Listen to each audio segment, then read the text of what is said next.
Okay, so I'm kind of freewheeling. I don't know exactly what's going on with my sound, but the sound is working now, hopefully. Anyway, I want to talk about antinatalism and environmentalism and the way those two things collide. I found that for a lot of liberals, it's very easy to accept AOC's, Andrea Ocasio-Cortez's premise that, or not even premise, but suggestion that people shouldn't have children. That the climate change effects are going to be so disastrous that whether or not we should have children is now up for debate. And that we should think about these things. We should think about these things deeply. And, and she was kind of leaning on the side of not having kids. And I think a lot of people think that way.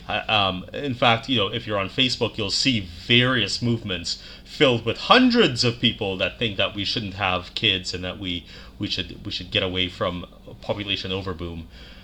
But I think when you transfer that argument to a more philosophical realm, which a lot of people aren't really attached to. I mean, we're attached to politics. We're attached to quippy lines and quick hits and sound bites. We're really attached to those things.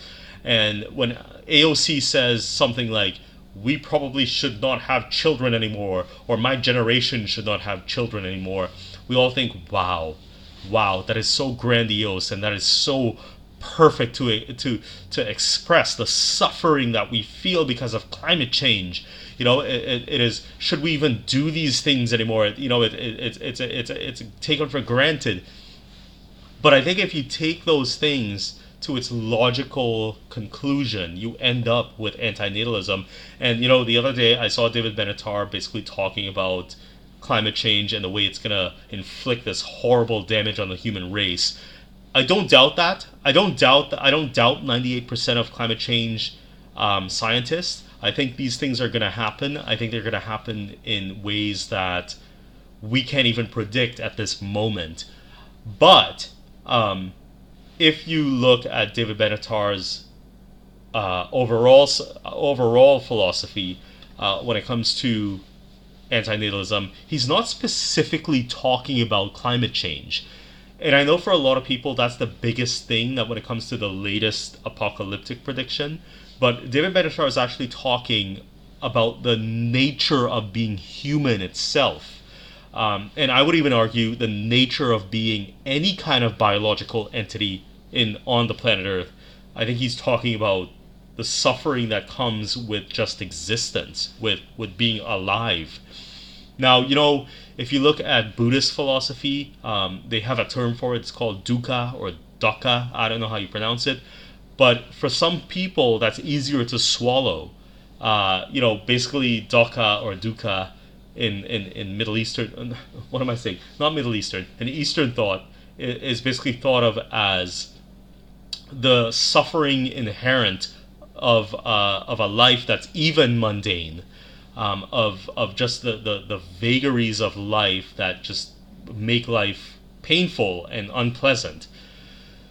So we're looking at this kind of environmentalist movement and this ancient movement that kind of swivel around our current crisis, which is climate change. But I mean, antinatalism is I may have confused myself just now, but antinatalism basically talks about the suffering of human beings, of the way we are designed to suffer.